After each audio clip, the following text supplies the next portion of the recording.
qui négocie avec nous dans l'ombre pour marchander sa candidature, il est prêt à aider sa candidature si on lui donne un peu d'argent. Il y a des gens dans cette salle, que Kakabe a approché. Même encore il y a quelques jours, puisqu'il est là. Donc vous avez ma candidature, en fait, bon, si vous me faites manger un peu, moi je suis prêt à aider ma candidature. C'est pas ça, c'est formidable, cette manière de faire de la politique. Donc c'est le cadre, vraiment c'est la plaisanterie, c'est même pas la peine d'en faire un sujet de conversation, c'est vraiment la plaisanterie de la dernière catégorie. Ensuite, on a quand même deux personnalités qu'il faut respecter. Et je demande aux militants de RHDP de ne pas insulter. La campagne qui arrive, c'est quand on n'a pas d'argument qu'on insulte. N'insultez personne.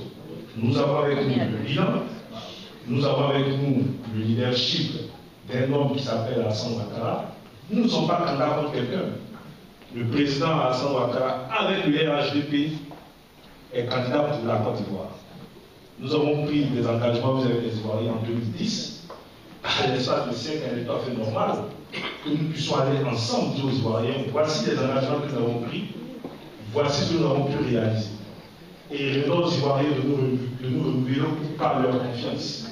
Nous n'avons pas d'adversaire au sens querelle politique du terme. Tous les autres candidats seront pour nous des frères. Mais en même temps, comme c'est une élection, nous sommes soucieux de savoir quelle est leur vision, quel est leur projet. Et jusqu'à présent, on cherche, on ne trouve pas. Et ici, Amara, ministre d'État, ministre des Affaires étrangères, une personnalité respectable. J'ai cherché. Et ici, Amara, au détour d'une conférence, dit qu'il veut gouverner la Côte d'Ivoire parce que lui, il a une carrière à l'Est. Il a été, et c'est vrai, ministre des Affaires étrangères. Il a présidé l'Assemblée générale des Nations Unies. Sur la liste de 191 pays ou 192 pays dans le monde, il a fait 139 pays. Et donc, son carnet d'adresse a lui permis aujourd'hui d'être président de la République de Côte d'Ivoire. Sauf qu'il a oublié quelque chose. Il a été ministre des Affaires étrangères il y a 25 ans. Le monde a évolué depuis 25 ans. Son carnet d'adresse n'a pas été actualisé. Il y a 25 ans, Barack Obama n'était pas aux affaires. Il y a 25 ans, Hollande n'était pas aux affaires. Il y a 25 ans, Angela Merkel n'était pas aux affaires. Donc son carnet d'adresse est périmé. Celui dont le carnet d'adresse a de la substance, c'est celui dont le professeur Damsi a parlé, qui lui a des adresses actualisées, parce qu'il parle avec les grands de ce monde aujourd'hui, et ceux qui ont la destinée des pays les plus importants aujourd'hui et qui peuvent influencer positivement notre développement en Côte d'Ivoire. C'est de celui-là dont on a besoin. Pas des gens qui ont regardé l'adresse qui date d'il y a 50 ans, et dont la plupart des acteurs ne sont même plus de ce monde.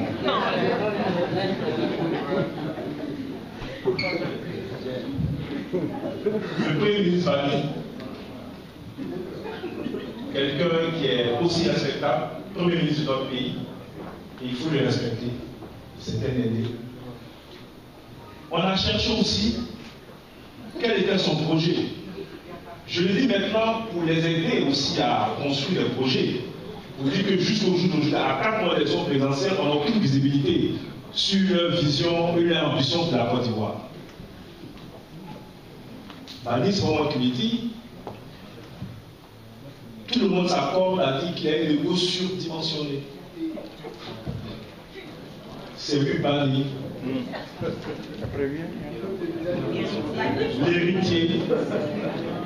J'ai lu l'une de ses longues tribunes où il faisait un peu de la sémantique. L'héritage et l'héritier, le voisin, le fils du voisin ne peut pas être l'héritier. Une confusion totale. Et je vais rafraîchir la mémoire à M. Bani. C'est vrai, je n'ai pas son âge, c'est vrai, je n'ai pas son expérience, mais nous sommes aussi contemporains de l'histoire récente de notre pays. C'est le professeur Gikawi qui a dit qu'il n'a pas souvenance. La participation de M. Bani à une seule réunion importante du PDC. Si ce n'est pas de l'imposture, d'où vient-il que quelqu'un qui n'a jamais participé à la construction de la vie d'un parti politique et qui n'a participé à aucune étape importante de la vie de ce parti, vient de se positionner comme le dépositaire, l'héritier naturel de ce parti. Qui est le voisin? Le RDR est le voisin qui veut prendre l'héritier, mais non. En réalité, je vais vous expliquer l'histoire, c'est simple. Nous étions tous de la même famille. Nous étions tous de la même famille. Quand le père est décédé, nous ne sommes pas entendus sur le partage de l'héritage. Les enfants ont décidé de prendre le barrage et de partir.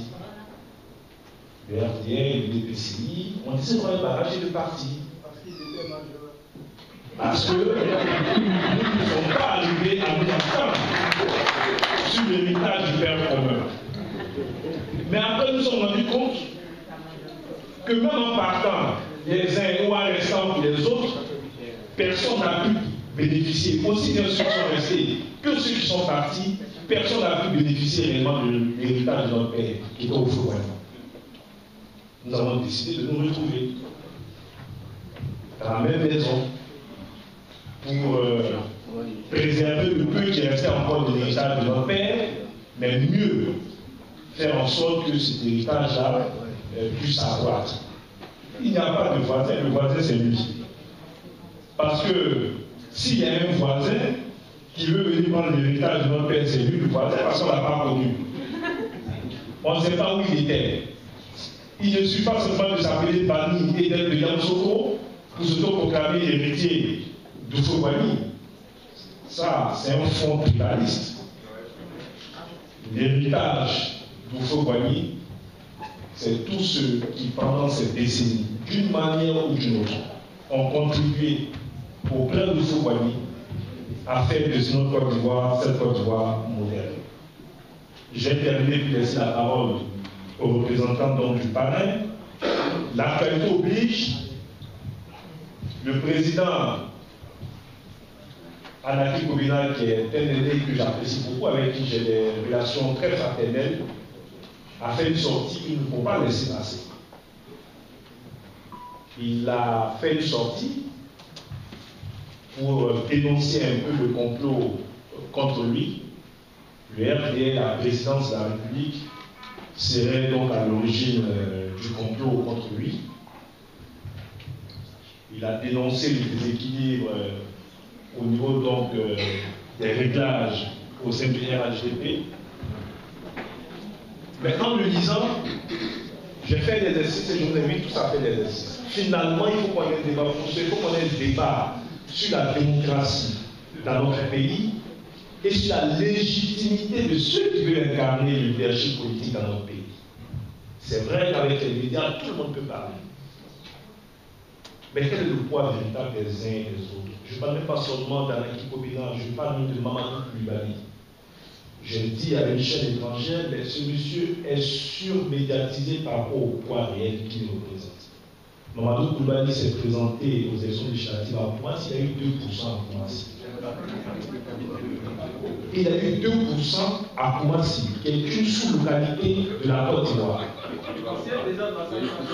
D'où vient-il que ce monsieur, à qui les populations de Koumassi n'ont pas eu confiance, veulent s'ériger en conscience ivoirienne pour dire ce qu'il y a lieu de faire ou ce qu'il y a lieu de faire?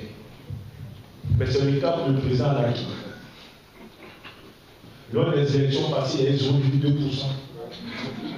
Adama Daïko, je ne sais pas ça pour demander de lui. Adama Daïko a eu plus de voix que nous. Il s'est présenté aux législatives à Bokoti. Il a eu 5% face à Yassine Aoumien et à Paris. Il a eu 5%. À sa place, dès l'annonce des résultats, j'annonçais mon retrait de la vie politique nationale. Ça, on aurait eu ça ici en Europe. Malheureusement, dans nos pays, il existe encore des politiques qui n'ont aucune valeur. La seule valeur qui importe sont les intérêts. Et on navigue en fonction des intérêts. Alors, je vais dire à Anaki Kobina, mon aîné, que la présidence n'a pas besoin de faire de complot contre lui, ni le RDR. C'est qui est en train de se passer dans son parti qui ne voit pas, puisque son président est jeune Judicaire, est un jeune que j'encadre, avec qui je communique tous les jours. Ce sont les essences de son parti, la jeunesse, les femmes, les élus, qui disent que Anaki est un frein à leur propre évolution. Ils n'ont pas de lisibilité ni de visibilité sur ces actions. Aucune cohérence dans ces actions. Donc, si compris devait y avoir à l'interne, il y a une révolution qui est en train de se passer au sein de son parti, parce que le leader qui est censé être n'a pas pu être ce leader. Le leadership, ou un leader, c'est quelqu'un qui est capable de transcender, qui a une vision, qui est capable de se transcender ses intérêts propres pour conduire son équipe vers des horizons meilleurs. Donc nous n'avons rien à voir avec ce qui passe sur MFA, son manque de leadership, son inconséquence et son incohérence sont à l'origine de la rébellion des instances de son parti. Et je sais que dimanche, demain, il y a un congrès extraordinaire de son parti pour déposer le président Naki, puisqu'il n'a pas eu le courage politique lui-même, au regard de tout ce que je viens de vous énumérer, d'en tirer donc toutes les leçons et donc de s'effacer de la vie politique nationale. Le renouvellement de notre vie politique nationale aussi, c'est ça. Les choses vont se faire, il y aura des vicissitudes, mais c'est ça, on ne peut plus. Et là où le président de la République, c'est par là que je vais terminer, a mis la part, il sera de plus en plus difficile de faire de la politique en Côte d'Ivoire parce que le populisme et la démagogie ne suffiront plus. Au-delà donc des paroles, la question que les Ivoiriens poseront, qu'est-ce que tu vaux, qu'est-ce que tu pèses? Et c'est en fonction de cela que tu pourras dire que tu es légitime à parler au nom de